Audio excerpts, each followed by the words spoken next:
Boa noite, querido e amado telespectador, tudo bom? Eu sou Gilvan Leite, essa é a sua Constante TV e esse é o seu programa Missões em Revista. E nessa noite, mais uma vez, eu tenho a grata satisfação de ter ao meu lado aqui para entrevistar o nosso convidado de hoje, o meu irmão Carlos Araújo. Mas antes de o Carlos Araújo ter a palavra, eu quero pedir a você que mais uma vez nos dê a satisfação de ter o seu compartilhamento, de termos o seu like. E queremos dizer, se você assim deseja ser mantenedor do programa Missões em Revista e da Constante TV, é só você acessar o nosso QR Code e assim você estará ajudando a palavra do Senhor a ser divulgada cada vez mais, tanto aqui no Amazonas, no Brasil e no mundo. Não é isso, Carlos Araújo? Exatamente, boa noite, meu irmão. Exatamente isso, Gilvan. Boa noite, você que nos assiste.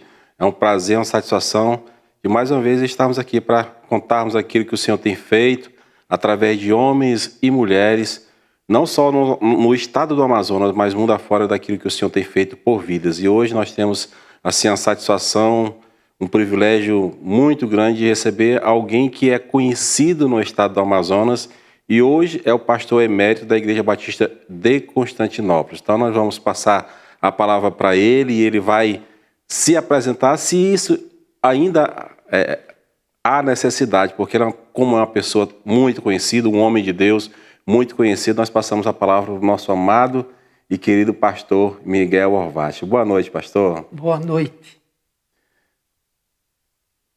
Eu sou Miguel Orvati, não é? Paulista de nascimento, amazonense não só de coração, mas também o título, não é, de cidadão amazonense, concedido pelo ex-governador, não é, Gilberto Mestrinho. A proposição na Câmara foi do nosso irmão deputado Natanael, que atuou aqui na nossa igreja, na igreja de Constantinópolis, como diácono, ele e a esposa. Não é? E estou aqui no Amazonas, morando desde 1959, os primeiros 5 anos em Coari e os outros aqui. Eu voltei para São Paulo em 93 e para São Paulo e voltei para o Amazonas depois em 2015. E aqui estou, não é? Já como pastor emérito, não? E também como jubilado pela Igreja Batista de Vila Mariana em São Paulo. Mas isso não impede de continuar a pregar, ensinar e testemunhar do Evangelho de Jesus Cristo. Não é? Pastor, já são 90 anos de vida, né, pastor? É 91. 91 já, pastor? 91. Pastor, então assim, 91 anos de vida, né, Carlos? Mas nós vamos assim fazer um retrocesso, vamos voltar lá no passado, na época de Miguel Orvati, criança. Nós vamos querer saber como é que foi a infância do nosso pastor emérito, como é que foi que o pastor já nasceu num lar evangélico, como foi que o pastor teve assim, a experiência com Jesus Cristo? Bom, meus pais eram húngaros. Eles vieram para o Brasil solteiros. Né? Meu pai já era viúvo, casou com 18 anos, com 20 anos ficou viúvo, teve uma filha que trouxe para o Brasil e aqui ele conheceu numa congregação batista minha mãe. Eles se casaram e ele se batizou na primeira igreja batista húngara, mas devido a problemas de rigores da igreja naquele passado, não é? Ele acabou se afastando. Na verdade, ele não era convertido, não é? Ainda que batizado. Não é? E ele voltou ao catolicismo. Então, o meu primeiro filho, meu irmão, Stefano, ainda foi batizado criança na igreja católica. Eu e os outros 2 que nasceram depois já não fomos, naquela ocasião, não é? A minha mãe, eu vim saber isso quando eu já era pastor, como criança escondido do meu pai, ela me levou para a igreja e me apresentou diante de Deus, não é? Agora, a nossa infância, não é, foi bem diferente de muita gente, porque nós vivíamos dentro de casa. Eles eram húngaros em casa, nós só conversávamos em húngaro. A primeira língua que eu aprendi foi a língua húngara. Entre nós só conversávamos. Quando chegou a época de ir para a escola, Eu fui aprender o português Na escola. para ir ao grupo escolar. Então, mas se numa parte não tinha, nós tivemos uma educação realmente cristã. Minha mãe era uma crente fiel, não é? E então foi colocando os nossos corações. No tempo da guerra, houve problema para os estrangeiros terem trabalho. Meu pai, que era pedreiro, ele não achava trabalho, não é? Aliás, antes disso, quando nós éramos aí, quer dizer, nem éramos nascidos, pela falta de trabalho, quando teve a Revolução Constitucionalista, ele se alistou como voluntário para lutar por São Paulo. E ele teve um feito heróico ali na Central, onde deu muitos combates. À noite, ele estava dormindo, ele ouviu um ronco. Ele saiu, era um capitão das tropas inimigas. Ele o fez prisioneiro, não é? Aí quando chegou os outros soldados aqui queriam judiar do capitão, ele disse, não, ele é meu prisioneiro, vocês não vão fazer nada com ele, não é? Depois que a Revolução terminou, eles queriam que ele ficasse no exército, mas ele não quis ficar. Então, foi a primeira consequência que ele, pelo ser estrangeiro. Aí, quando foi na década de 40, a Segunda Guerra Mundial, ele não achava trabalho de novo, então ele foi para o interior, procurou onde morava um cunhado nosso, ou cunhado dele, que é um tio meu, e ele achou umas terras, arrendou 4 alqueires, nós fomos morar lá no interior. Ele foi plantar arroz, feijão, algodão, as coisas básicas, não é? E nisso nós terminamos o grupo escolar lá. Lá não tinha nada além disso. Então voltamos, íamos para São Paulo para estudar no Colégio Sagrado Coração de Jesus, que é católico, e para poder fazer parte, estudar ali, tinha que ser católico, batizado. Então, eu tinha 11 anos, então meus 2 irmãos mais novos, fomos batizados com 11 anos. Aí teve que fazer primeira comunhão, crisma, tudo? Mas Deus não permitiu que nós entrássemos no colégio. Aí entramos numa outra escola, no ginásio estadual, mas nesse período, então minha irmã, aquela primeira que veio da Europa, era católica, e eu comecei a frequentar a igreja católica, não é? Fiz a primeira comunhão, eu tenho até a fotografia com a hóstia, não é, da coisa, e fui cruzadinho, né, integrado. Mas, quando ia nas férias meus pais continuaram no interior, eu no culto ia com minha mãe para a igreja. E quando criança, toda noite, minha mãe nos colocava de joelho à beira da cama e orava conosco, não é? Então, tudo isso foi formando uma base, não é? E com o passar do tempo, 2, 3 anos, eu acabei deixando de ir para a igreja católica, também não ia para a Batista, não é? Mas comecei também a ler a Bíblia, não é? E ouvindo algumas mensagens, falando de uma igreja presbiteriana, eu sentia pavor da morte quando falava e tal. E vivemos assim. Meu pai voltou, nós voltamos para São Paulo. Aí no domingo de manhã eu fui buscar um jornal na casa da minha avó, em Húngaro. Quando chegamos lá, ela tinha saído. Aí nós vemos como são os planos de Deus, não é? Resolvemos dar uma volta. E nessa volta íamos passar um lugar, mas tinha havido uma chuva, alagado. Eu não quis voltar, nós fomos dar para um bairro... Para uma volta maior. Maior. Quando começamos lá, vimos 2 rapazes com a Bíblia na mão. Aí, como Deus fala, não é? Eu disse para o meu irmão, eu tinha naquela altura 17 anos, e o meu irmão tinha 8 anos. Então vamos seguir esses rapazes. Então os 2 iam caminhando, dobraram uma rua, nós atrás, uns 50, 60 metros. Aí andamos uns 10, 15 minutos dobrando, eles entraram numa casa. Eles entraram, aí um senhor estava lá na porta, perguntei, o que é aqui? Ele disse, é uma congregação batista. Aí ele convidou para entrar. Eu disse, não, nós vamos... eu tinha um pullover mesmo, até hoje que ficou rasgado aqui. Eu disse, não, eu estou com o pullover rasgado. Não, ninguém repara. Não, eu disse, não, uma noite eu volto. Aí saímos, chegamos em casa. Cheguei em casa, eu disse ao meu irmão mais novo, um ano mais velho que eu, e ao mais novo, o outro mais novo com 2, olha, eu achei uma congregação batista, vamos lá à noite. Aí fomos, para nunca mais sair. E aí nos convertemos, é uma história longa, a oposição principal do meu pai, e ver aí mais uma vez como Deus trabalha, não é? Quando, depois de meio ano estar frequentando, eu cheguei para o pastor da igreja e disse, olha, eu queria me batizar. E os meus 2 irmãos também. Aí ele marcou a profissão de fé e tudo. Quando cheguei em casa, eu disse ao meu pai, papai, nós vamos nos batizar na igreja batista. Como era costume dele, não nos disse nada. Uhum. Quando nós saímos, ele disse para minha mãe, ninguém vai se batizar. Quem manda nessa casa sou eu. A partir do domingo, todo mundo vai para a igreja católica. Aí, nós não sabemos nada.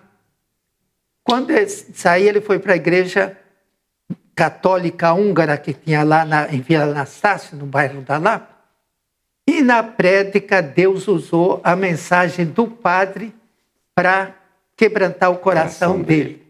Que na mensagem ele disse, falando sobre a liberdade de consciência, que cada um tinha... Os pais não podiam obrigar os filhos a fazer, cada um tinha... Aí ele chegou em casa e disse para minha mãe, até o padre comprou, cada um faça o que quiser. E assim está nos batizando. De maneira que nos batizamos depois de uma luta muito grande, se cortar toda a história, ficar longa demais, né? Mas eu comecei a sentir a chamada de Deus, uma luta de uns 3 anos para o ministério, e sentindo a chamada, eu não tentando enviar, e ter o Instituto Bíblico em São Paulo, eu comecei a frequentar à noite. Eu comecei a trabalhar no Banco Português do Brasil, não é? Naquele tempo os bancos eram de meio-dia às 6 horas da tarde, e sábado de manhã de 9 a 12 horas, não é? Eu saía de lá e ia para... Mas eu achei o curso fraco, não é?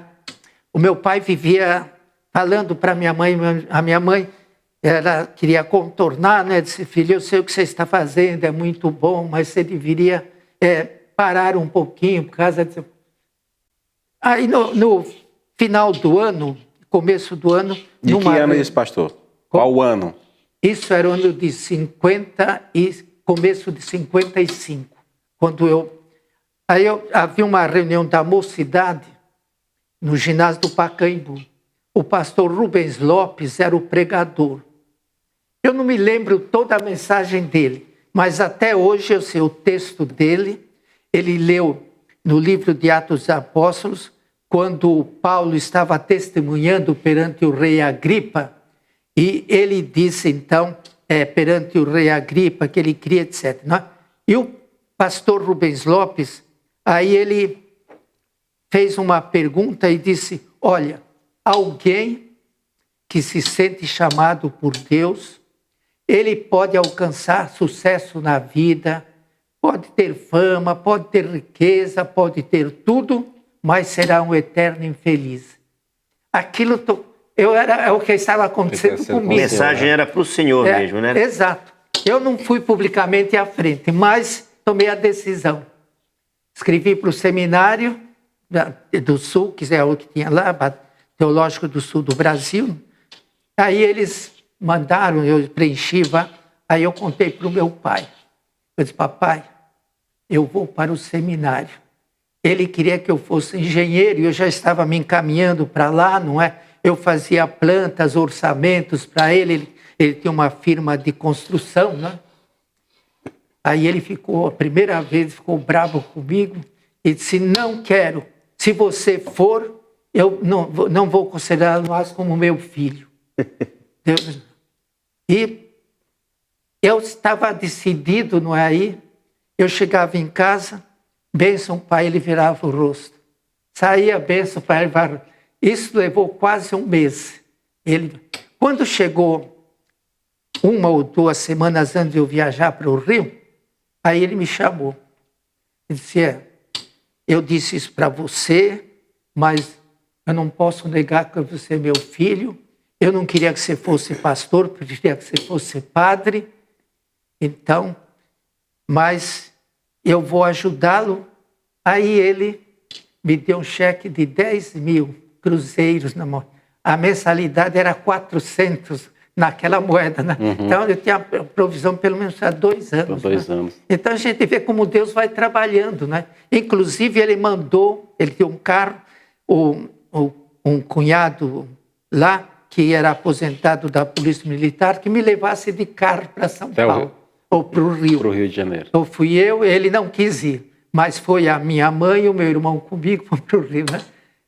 Naquele mês eu cheguei lá no seminário em março, em abril era Páscoa, ele mandou uma passagem de avião para eu ir para passar a Páscoa em casa. Aí eu fui e voltei. E aí nas férias foi quebrantando o coração dele.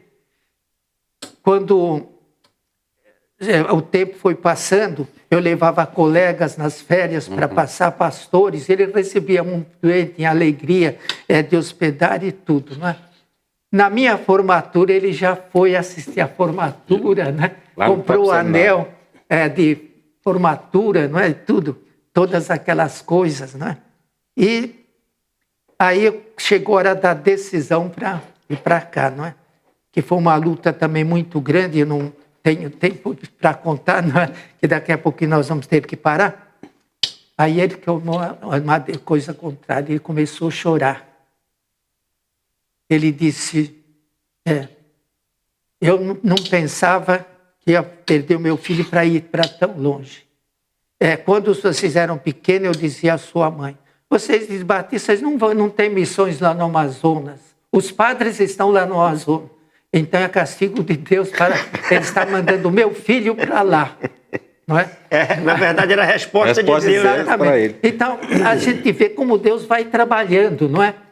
Às vezes, o obstáculo que a gente não pode, do batismo, que eu não tinha condições de 17 anos, né? Mas Deus foi providenciando, abrindo as portas. Quando foi para o seminário, aí eu tive que arcar. E a única vez que eu disse meu pai desobedecer foi essa, que eu disse que não, que ele queria que eu não fosse, não é? Não fosse. Mas a gente vê a mão de Deus. E com essas coisas todas, meu pai acabou se convertendo. Ele voltou à igreja, se converteu. Quando eu já estava aqui em Manaus, ele veio me visitar, esteve conosco, esteve aqui em Constantinópolis, só que não era nesse templo, não é? Ainda era o templo, aliás, é a parte daqui que nós temos aqui, era o salão da igreja naquele tempo, não é? Então, aí depois a continuação, não é? De Vinho com Poari, talvez vai ficar para o outro período. Né? Isso, vamos fazer agora um pequeno intervalo e queremos dizer para você, se você quer ser mantenedor da Constante TV, acesse o nosso QR Code. A Constante TV ela é uma bênção para mim, ela é uma bênção para você. Voltamos no próximo bloco. Voltamos para o segundo bloco do programa Missões em Revista, e a entrevista está maravilhosa, não é isso, Carlos? Exato, Gilvan, assim, um regozijo para os nossos corações ouvir o pastor Miguel, do quanto ele foi tocado por Deus, da maneira que Deus trabalhou, agiu sobre a sua vida. E a vida hoje, do seu pai, principalmente. Exatamente, né? Da sua mãe, com certeza também, dos seus irmãos, mas o quanto Deus trabalhou para que ele estivesse no Amazonas, né? E aí, antes do encerramento do último bloco, pastor, o senhor contava, já ali no final da conclusão do curso, né? Da sua formatura. E aí, nós, nesse bloco agora, gostaríamos de saber como foi a formatura e de que forma o senhor o chamou para estar no estado do Amazonas, como foi esse trabalho do senhor no seu coração. Em parte, né? Antes da formatura, o diretor do seminário era Ben Oliver, missionário, né? E a sua esposa, e ela sabendo que eu tinha tomado a decisão de vir para o Amazonas, ela me disse, olha, eu acho que eu não devia ir para o Amazonas, não. Porque aqui o senhor vai ter um campo maior. Então, aqui, prega aqui, o pessoal daqui vai espalhar, não é? Pastor Reis Pereira, não é? Que escreveu, inclusive, a vida de Eurico Alfredo Nelson, né? Ele também me disse o seguinte, olha, eu acho que você não vai aguentar lá. Senão, porque eu era magrinho, franzinho, não é? Ele disse, olha, o pastor Eduardo Lessa, que já estava em Parintins naquela altura, aliás, era a única igreja de Parintins, aquela, né? Ele foi lá, mas ele está doente, ele está com uma... E, de fato, ele tem muitos problemas. Então, o irmão não vai aguentar lá. Mas... Subestimaram, né, pastor? Exatamente. Mas eu senti, não é, que Deus falou ao coração, né, depois daquela experiência que eu tive lá na igreja de Perdizes, que, aliás, eu contei aqui no intervalo, não é? E eu aceitei o pastorado da igreja de Moinho Velho, hoje primeira do Ipiranga, por um ano, por causa da dúvida que eu tinha se vinha para o Amazonas ou lá. E perante os diáconos, disse, olha, então, eu aceitarei o convite, mas por um ano interinamente. Nesse período de um ano, aí Deus tem que me revelar se eu continuo aqui ou vou para o Amazonas. Mas, depois de ter dado essa palavra, Deus me deu uma angústia tremenda. Isso era terça-feira. Sábado ia ser a sessão da igreja, como nós chamávamos antigamente, hoje chamamos Assembleia. Né? E aquela angústia eu lutei de terça até sábado e não passava aquilo. Não é? É como se fosse uma depressão mesmo. Não é? Aí sábado de manhã, com esse sentimento, me veio à mente, será que é porque eu aceitei o pastorado inteiramente aqui? Aí orei a Deus, dizendo a Deus que se era esta a causa, que eu estava naquele estado de angústia, que Ele me desse a paz. Se Ele me desse a paz, eu estava entendendo que era... Imediatamente a paz voltou. Então eu tive a convicção absoluta que Ele me queria no Amazonas. Agora, o pormenor é que eu não tinha visitado Coari. Eu não conhecia Coari. Coari não me conhecia também, a igreja. Aceitando o pastorado de uma igreja que eu não conhecia e que a igreja também não me conhecia. A não ser um irmão, não é? O irmão Aurelmar, que era um dos membros ali da igreja, ouviu a minha pregação como seminarista na primeira de Manaus e de lá ele convidou, levou a igreja a me convidar. Pela palavra dele, eles me convidaram. Né? E eu aceitei por a convicção que Deus colocou no meu coração. Não é? Então não tive problema. Não é? A partir daí mudou. Não é? Aí a experiência com meu pai agora foi diferente. Não é? Eu fui contar para o meu pai, ou dizer, não é? Papai, eu vou para o Amazonas. E a reação dele agora foi muito diferente que na outra. Ele caiu em prantos, né? Começou a chorar. Aí ele me disse, isso é castigo de Deus. Porque quando vocês eram crianças, eu vivia dizendo à sua mãe, vocês falam tanto coisa, mas vocês não têm missionários no Amazonas. Né? Os padres estão ali pregando, não é? Então Deus me castigou, mostrando que agora está enviar o meu filho para lá para provar. Evangelizar, né, que está. O Amazonas. E ele, então, a partir daí foi mudando, ele foi tocado também por Deus, se converteu realmente, ele se reconciliou com a igreja, não é? Ele veio para o Amazonas. E quanto à formatura, ele foi à formatura, né? Foi ali de carro, depois de carro. Não queria que o senhor fosse para o seminário, mas na formatura já estava presente. Mas depois já ele aceitou, não é, plenamente, não é? Porque ele viu que realmente tudo era assim. E há um outro fenômeno que eu não falei, quando eu estava no fim do primeiro ano do seminário, eu fui fazer trabalho de férias no interior, como a gente fazia, não é? Como as férias eram dezembro, janeiro, fevereiro, então eram 3 meses. E nós, naquele tempo, era chamada Casa Publicadora Batista, não é? Que depois veio ser a Juerp, etc.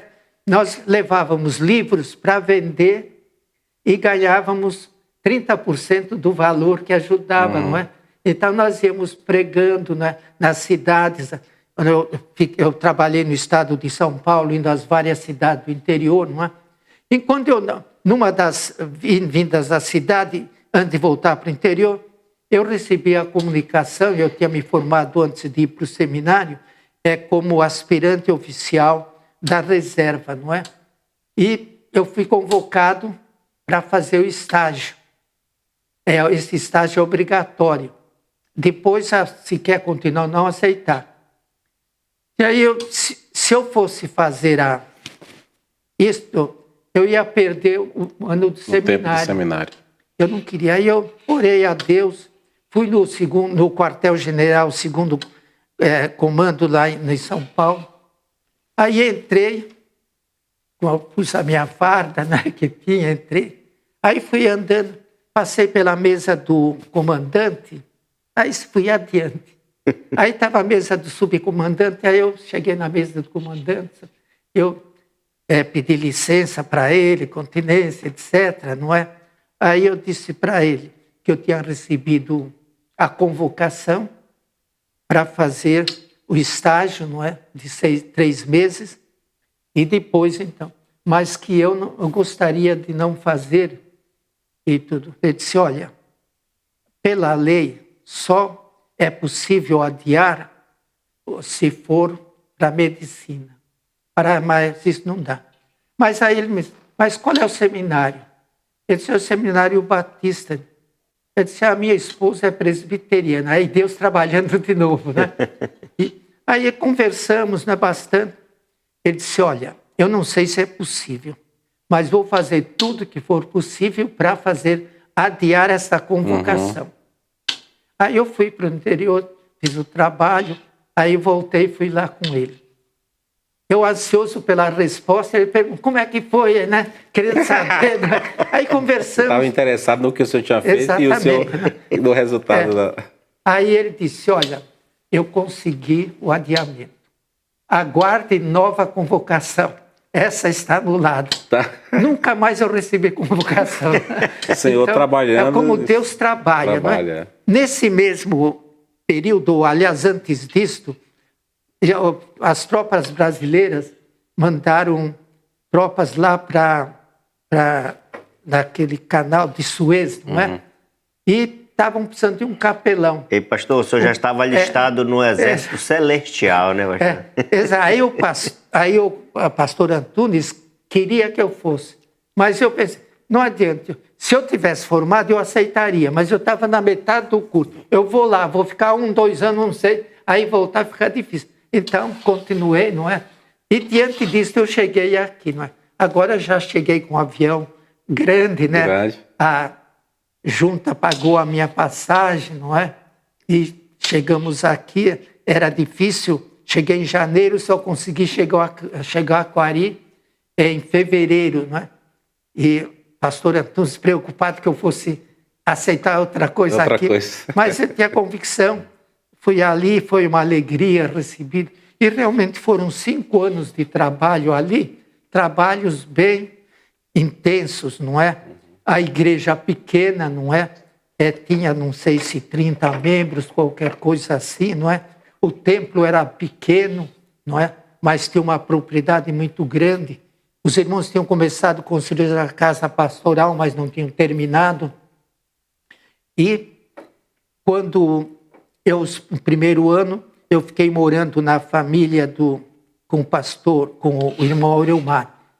Aliás, eu esqueci de dizer que eu era solteiro, não é? Eu não tinha casado, eu fui 6 anos pastor solteiro, não é? E aí eu morei com eles 1 ano, não é? Foi um período lá de convivência com a família muito bem. O Cláudio César, que é membro da igreja lá, da primeira igreja, diácono, hoje com mais de 60 anos, ele tinha 2 anos de idade, não é? Acho que ele fez 67, alguma coisa, teve um dia desse aí. Acho que ele completou 67 anos, se não me engano. Não, porque eu saí já de Coari, não é? Eu saí de lá em 64. Está fazendo 60 anos, não é? Não é? Então, ele tinha 2 anos, então 60 e alguma coisa que ele já deve ter, não é? E aí as irmãs, não é, tinham muito cuidado, nós fizemos casa pastoral, eu fui morar na casa pastoral, lá não tinha restaurantes, nada como a cidade, ainda era a cidade não tinha água, nem tinha luz, só uma pequena. não tinha uma rua asfaltada, não é? Não tinha meio de comunicação, era o telégrafo 24 horas, né? O meio de comunicação era só esse. E nós tínhamos 2 vezes por semana o avião Catalina, aqueles aviões anfíbios, não é? Que era o pessoal chamava Panair, não é? Quando era Pané, né? Mas aqui em Nova Zelândia, tanto que aqui perto nós temos a Panair, porque era um lugar feira, em que eles pousavam, né? Então, por isso que esse lado é o Panair, né? E o navio levava 52 horas até Manaus, aqueles navios da NASA. Eu fui algumas vezes, não é? Uma das vezes eu fui com o comandante, era o irmão Leônidas, que era comandante de um navio, ele era membro da Segunda Igreja Batista, né? Então eu fui lá com ele, com o irmão lá, camarote e tudo, mas eram 52 horas de viagem, né? Era muito tempo. Muito tempo. Mas o trabalho ali nós começamos evangelizando, não é? De casa em casa e tudo. E lá tinha um convento de padres redentoristas e um convento de freiras, não é? Então, quando eu saía evangelizando, as freiras iam atrás. Aquele trabalho. Deixa eu ir manchando o trabalho, mas ninguém consegue manchar o que o senhor tudo, faz. Né? E uma vez por mês, uma semana, nós alugávamos um barco e saíamos pelo interior. Né? E nós levantávamos 4, 5 da manhã, navegávamos até 3, 4 da tarde, parávamos num local que havia várias... Aí saíamos convidando para a noite fazer o culto, né? Aí fazemos o culto, né? E subíamos pelo Rio Copiá, depois tinha outro, o Carapanatuba era o nome do canal, né? O do Paraná. Ali era Carapanã, que falando Por isso que o nome era... para a gente falar o Carapanã. Então, uma irmã ficava abanando assim. Não engolir Carapanã. Então, são coisas pitorescas, mas era interessante, o povo ouvia, né, aceitava. Né? Então, era um meio de evangelização que nós fazíamos mensalmente, não é? Então, fomos não chegamos a Tefé, mas chegamos ao município, começo do município de Tefé, Catuá já é quase lá na divisa, não sei se o irmão chegou a conhecer, não é? Porque é uma vila, não é realmente empregado. E aí nós começamos depois, com o crescimento da igreja, nós começamos a construir um templo, não é? Eu às vezes fico admirado como é que nós pudemos construir sem ajuda de fora, só com poucos membros, né? Quem ganhava mais era o Auromar, que ele era o que era da parte de finanças do município, eu não me lembro nem o nome que davam, né? Mas nós levantamos o templo que está até hoje, aquele que está só apenas foi reformado, não é?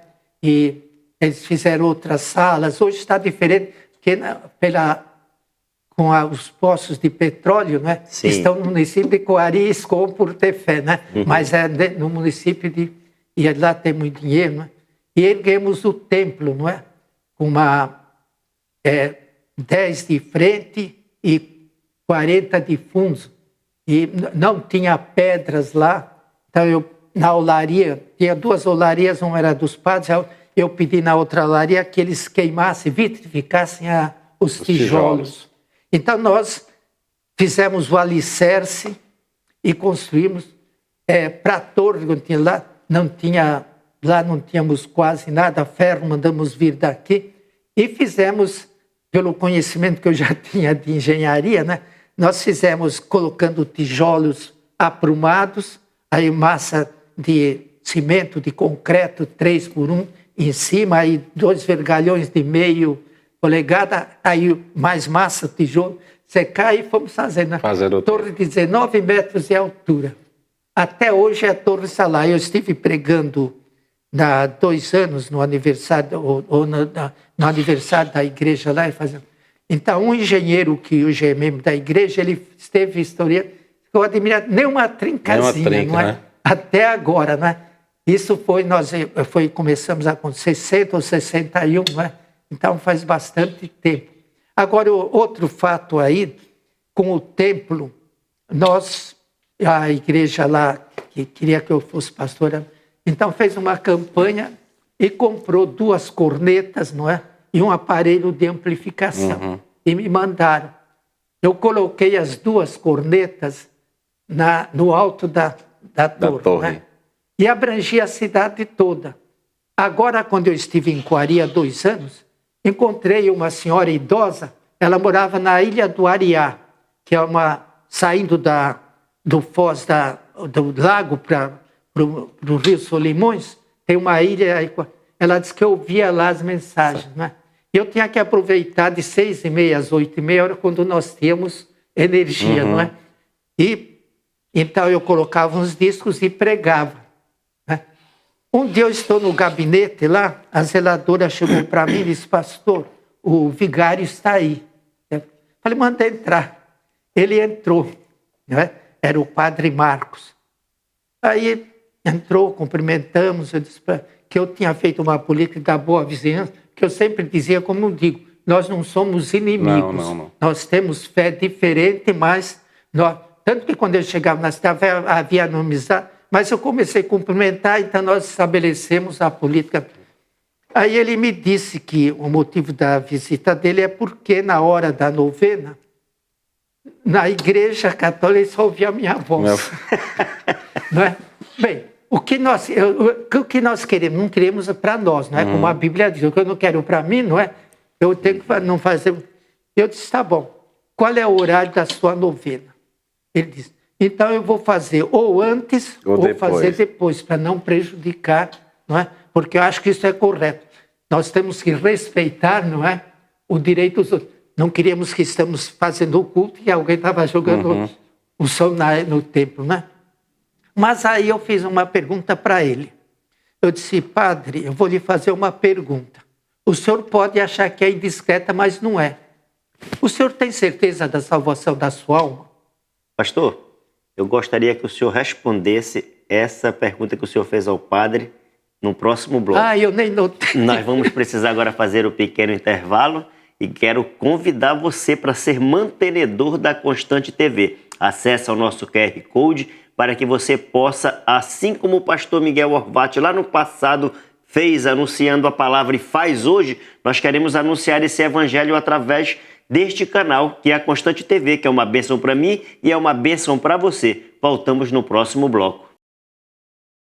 Voltamos para o terceiro e último bloco do programa Missões e Revista e quero mais uma vez te fazer o convite para ser mantenedor da Constante TV.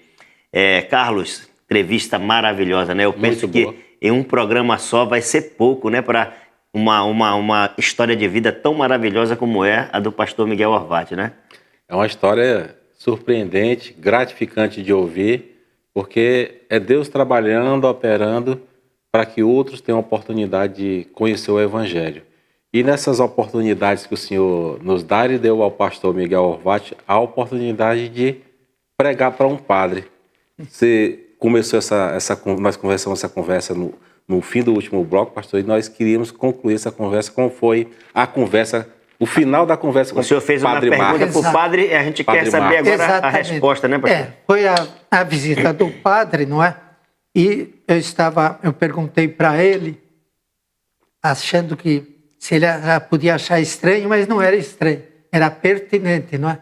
Tem certeza da salvação? E ele respondeu imediatamente: tenho. Eu disse: por quê? E ele disse: o sangue de Jesus Cristo, seu Filho, nos purifica de todo o pecado. Como qualquer um de nós responderíamos, não é? E aí nós continuamos a conversa. Eu disse: mas então por que o Senhor distribui esses santinhos atrás, sabe? O povo não entende. Por isso, parece que eu tenho que falar, ensinar ao povo a Bíblia. Se o senhor ensinar a Bíblia, o povo vai entender. Aí ele não teve mais resposta, né? Porque ele sabia que a Bíblia tinha a resposta. Mas ele não preferia ficar naquele cargo. Aliás, eu esqueci um pormenor importante. Quando ele disse que tinha certeza e citou, porque o sangue de Jesus Cristo, eu insisti, eu disse: mas se o senhor morrer nessa noite, o senhor tem certeza que iria para o céu? Ele pôs a mão no queixo, eu me lembro até hoje, meditou. Ele disse: eu acho que sim. Porque se eu morresse hoje, eu tenho certeza que eu iria. Mas se eu morrer daqui 2, 3 meses, 2 anos, eu não sei se eu estarei em pecado ou não. Então, aquela ideia de que o crente, o salvo, pode perder a salvação, quando isso não acontece. Não é? Mas, quando eu cheguei com a resposta de porque não ensinava o povo, ele não teve, encerramos a conversa. A conversa por ali, né? Então, mas foi este fato, não é? E nós permanecemos ali durante 5 anos, não é? Que eu tinha alguns planos para ali, para longo tempo, mas eu sabia que não poderíamos realizar. Por exemplo, eu tinha a ideia de nós organizarmos, né, um orfanato ali na ilha próxima, que é a Ilha Maricá. Isso iria exigir muitos recursos. Nós já estávamos, eu não me lembro com quanto, uns 150 mil, mas não tínhamos capacidade. E todos os planos que eu tinha, então era...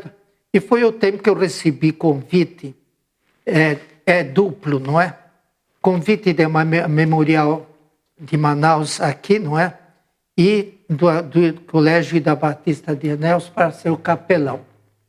E eu então senti que deveria aceitar. Aceitei ser pastor da Igreja Memorial e capelão ao mesmo tempo. Né? Ida Anéus. Então, aí eu vim para Manaus, não é? E comecei pastoreando a igreja Memorial e sendo capelão. Continuava solteiro nessa época ainda, pastor? Ainda, faltava 1 ano. Passei 1 ano em Manaus solteiro, não é? Era o último ano dela, 64, foi quando eu vim para Manaus, e ela terminou em novembro, nos casamos em dezembro de 64, né? E fomos morar no Colégio Ida Nelson. Havia o apartamento onde as missionárias moravam, né? E já não estava lá, então a Thalita foi convidada para ser diretora, primeira diretora do ginásio ali do Ida Nelson, e a Ivone para ser diretora do curso primário. Então, tínhamos 2 diretoras. A diretora do primário era a Ivone e a Thalita. E aí, como eu exercia as funções aqui, né? Então, Coari foi uma tristeza, né? Foi um período difícil também para mim, porque havia um amor ali na igreja muito grande, não é? Nós não tivemos problemas, né? Como toda igreja tem problemas, mas tudo solucionado dentro das normas cristãs. Por exemplo, eu poderia mencionar, não vou mencionar nomes, não é? Por uma questão ética que muita gente pode conhecer, né? Nós tínhamos 2 irmãos na igreja que eram sócios de café. Eles compravam o café em grão, moíam e vendiam café, não é? Mas um deles entrou só com a parte de dinheiro, outro só com trabalho. O que entrou com a parte do dinheiro, ele tinha recursos, trabalhava, né, e ganhava bem, não é? E o outro... E esse irmão começou a vender cigarros, né? E eu soube que um crente não deve fazer aquilo. Eu fui e conversei com ele, não é? Então ele disse, eu sei que é errado, mas é só o café, não está dando. Então eu preciso vender. Se eu fosse só, eu poderia deixar de vender. Então eu fui com outro irmão. Repeti para ele, mostrei. Falei, será que o irmão poderia abrir mão da sua parte? Ele lhe pagaria aos poucos aquilo que o irmão investiu, e ele plenamente concordou. E o outro, então, deixou de vender. Então, resolvemos, não é? Depois tivemos... Esse foi um problema. E outro problema maior é que nós tivemos um problema, de certa maneira, moral, não é? Mas não tão grave assim. Eu chamei o irmão, não é? Como solteiro, às vezes para convidar, não é? Eu convidei, e depois do culto de oração, não sabia qual seria a reação dele, expus para ele o que uma irmã tinha revelado, não é? Seria como se fosse, hoje chamam, como é que diz? Importunação sexual, não é? Aí eu disse para ele, ele abaixou a cabeça e disse: é verdade, perdão, mas não me afastem da igreja, né? Eu disse: bem, o irmão reconhece que não reconheço, prometo que não vou mais fazer. Eu disse: tá certo, eu vou levar os diáconos e nós. E o irmão pede afastamento das funções, porque alguns já sabiam para não. E, de fato, resolvemos. Depois ele voltou, ele nunca saiu daqui, ele continuou, não é, como membro e tudo, apenas não exercendo as funções, não é? E assim nós passamos e resolvemos bem, continuou amigo, ele já é falecido, não é? Mas até o fim da vida dele, ele já estava em Manaus também. Aliás, os dois vieram para Manaus depois, né? Mas então foi como o pastorado lá foi muito bom, não é? Amizade muito grande, não é? As senhoras, elas me consideravam como filhas, não é? Então, e tinham o maior cuidado, não é? Pelo fato de que líderes anteriores ali tinham caído exatamente no problema sexual, não é? Mas eu tinha o propósito firme, não é? De não namorar com ninguém da igreja, porque eu acho que não daria certo, não é? Aí poderia criar. Então, eu tratava, como o apóstolo Paulo diz, as moças como irmãs, não é? As irmãs como mães, não é? E nós tivemos um convívio muito bom, não tivemos problemas, a igreja estava crescendo, estava bem, não é? E depois a igreja, graças a Deus, não é? Teve alguns entraves depois, não é? Com o meu sucessor ali, não é? Não, é o segundo sucessor, que foi acometido de loucura, não é? Entrou na igreja católica quebrando tudo ali, não é? Agora o povo queria linchá-lo, os padres não deixaram. Por quê? Pelo amizade que nós já tínhamos construído, não é? E eles reconheceram que ele estava, não é? O pastor não teve que aquarir e ele veio em camisa de força, não é? Ele hoje está no Ceará, não é? Mas ele teve, de fato, internado muito tempo no hospício, né? Mas foi essa a razão, não é? Então, aí saímos de lá, a igreja nos deu como a pastor emérito, não é? E até hoje, não é? A igreja tem uma grande consideração. A embaixada dos reis, eles puseram meu nome, embaixada pastor Miguel Urvati, não é? E até hoje está. Eu também tenho um grande amor por aqueles. Nós temos aqui em Manaus vários irmãos e a maioria deles eram crianças, né? Inclusive crianças que eu apresentei na igreja, não é? Que no ano que eu cheguei, em 59, a irmã Dulcineia estava grávida, não é? Ela era a diretora lá da escola, e ela veio para nós fizemos batismo, depois do batismo, ela pegou uma embarcação, veio para Manaus para ter a criança aqui teve gêmeos, não é? O Cláudio César é um deles, não é? Então, o Cláudio César é o menino. Agora, a menina é Glair e ele é Eloir. Ela é membro hoje da igreja de D. Pedro, não é? E ele faleceu, não é? Então, a gente tem aquela amizade. Os que apresentei, mostrei, não é? O que está acontecendo em Constantão. Pessoas que eu apresentei, que eu casei, apresentei filho, hoje são pastores. Deles aqui, não é? A história vai sendo contada, então, né, João? Eu vim para cá. E vindo para Manaus, então, passei até 67 na Igreja Memorial, não é? E sendo capelão. Como capelão, era um trabalho árduo, não é? Porque terças e quintas-feiras, de manhã e de tarde, eu tinha preleções com os alunos, não é? De manhã era o grupo, a parte primária, meninos menores, e de tarde já os do ginásio. Então, preparar mensagem, 4 mensagens por semana, não é? Então, não era coisa fácil, não é? E às vezes aconselhamento, não é?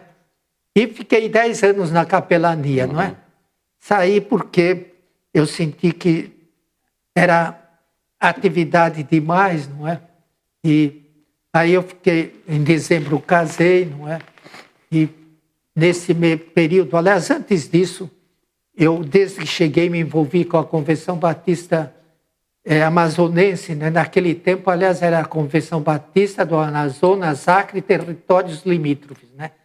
Então, os territórios limítrofes eram, hoje o de Rondônia, não é? Rondônia e Roraima. E Roraima. E o Acre, que era o estado, era uma só convenção.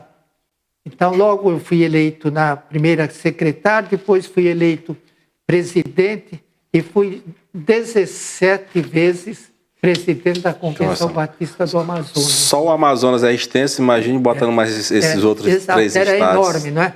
Na década de 70, as igrejas de Acre e Rondônia, elas se separaram, organizaram a sua convenção.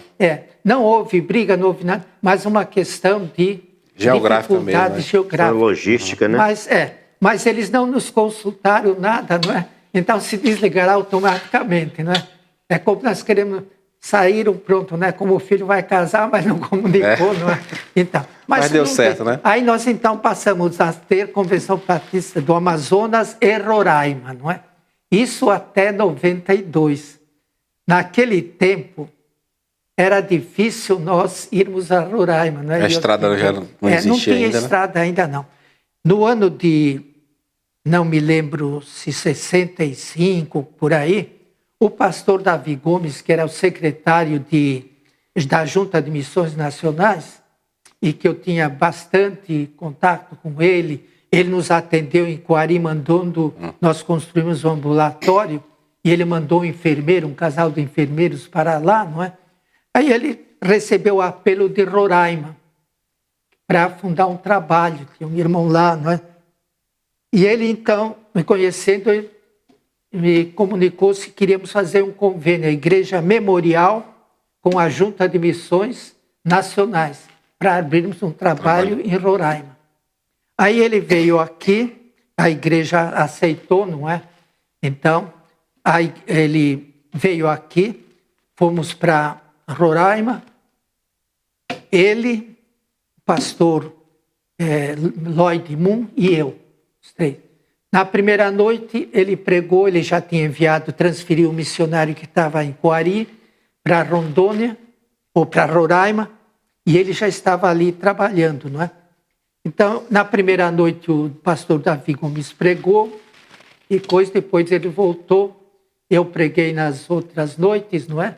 E voltando, deixamos a congregação estabelecida, não é? Sob a direção do enfermeiro, que depois foi ordenado pastor, não é? Para ser pastor ali. Aquele trabalho permaneceu, não é? E nós organizamos a igreja, a igreja, não me lembro em que ano, não é? Mas então aí passamos a ter a igreja, não é? Roraima tem também uma igreja da nossa convenção. A dificuldade também era, hoje temos a estrada, não é? Né? A pessoa sai aqui de manhã, de tarde está lá. Meu filho mesmo, há uns dias ele saiu daqui 9 da manhã, 3 ou 4 da tarde já estava lá, não é? Mas naquele tempo era avião ou navio, mas o navio tinha aquele problema das cachoeiras, aquela coisa. Então, a vinda, a maioria tem que vir de avião. E nós fizemos 2 convenções em Boa Vista, não é? Eu fui eleito lá, naquele tempo não tinha proibição de reeleição, não é? Então fui eleito às vezes 4, 5 vezes. Então eu fui lá já como lá regente. E na segunda vez que tivemos a convenção, então, eles irmãos manifestaram o desejo de se organizar. Então, nós nomeamos uma comissão, 3 irmãos de lá, 3 daqui, para durante o ano trabalhar para fazer a separação das convenções. No ano de 92, então, isso aconteceu de 91 para 92, no ano de 92, o que aconteceu? A convenção foi aqui na 2ª Igreja Batista de Manaus, eu era o presidente. Aí dirigi a convenção. Quando foi na hora da eleição, então dividimos os mensageiros do Amazonas e os mensageiros de Roraima. Os de lá elegeram a sua primeira diretoria e nós elegemos a daqui. na hora das posses, do encerramento, então, como nós fizemos assim, eu tive a alegria de declarar organizada a Convenção Batista de Roraima e eleger impulsar a diretoria provisória e impulsar a nova diretoria do Amazonas. Aqui do Amazonas, né? Então foi um feito assim, eu estou vendo que nós estamos ao final do tempo. Não foi uma separação, foi uma multiplicação, né, pastor? Exato, a multiplicação e a bênção. Hoje nós vemos convenção forte. No primeiro período, a Convenção do Amazonas ajudava financeiramente para poder manter, não é? Que eles eram poucas igrejas, não é? Não sei se 6, 7 igrejas, não é? O pastor Valdir Soares, né, que é hoje de Junta de Missões Nacionais, está inclusive em Manaus, ele foi trabalhar lá com Missões Nacionais e passou grande período da vida dele ali, não é? Mas nesse período nós já tínhamos, eu acho que separado, né, as duas convenções, não é? E a alegria que nós temos, né, de ver o trabalho crescendo né? E fazendo a separação, como a organização das igrejas, né? Então, não sabe... A congregação deixa de ser congregação, passa a ser congregação igreja. Chega àquele ponto em que nós temos que... Lá tem um número suficiente, pode manter, então a gente separa para...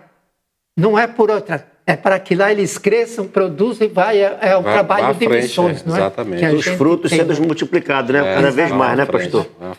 Querido, chegamos ao final deste programa, mas eu tenho a certeza, né, Carlos, de que programa só não é o suficiente para que a gente possa conhecer todo o trabalho missionário, todo o trabalho que Deus colocou e tem colocado no coração do pastor Miguel Horvat, porque o pastor Miguel Horvat, ele ainda tem muito a fazer pelo reino de Deus. Então, assim, eu quero já aqui, pastor, convidar para que a gente possa gravar um segundo programa, para que a gente possa continuar essa história maravilhosa. E eu quero agradecer a você que nos deu a sua audiência e quero te convidar e te desafiar a ser o mantenedor da Constante TV. Acesse o nosso QR Code, compartilha a Constante TV para aquele que ainda não conhece a Constante TV, ativa o sininho para receber as nossas notificações e deixa o seu like. Até o próximo programa. Carlos, um abraço, querido. Um abraço, Gilvan, e você que nos assiste, uma boa noite. Que Deus te abençoe rica e abundantemente. Até o próximo programa, se assim Deus permitir. Amém.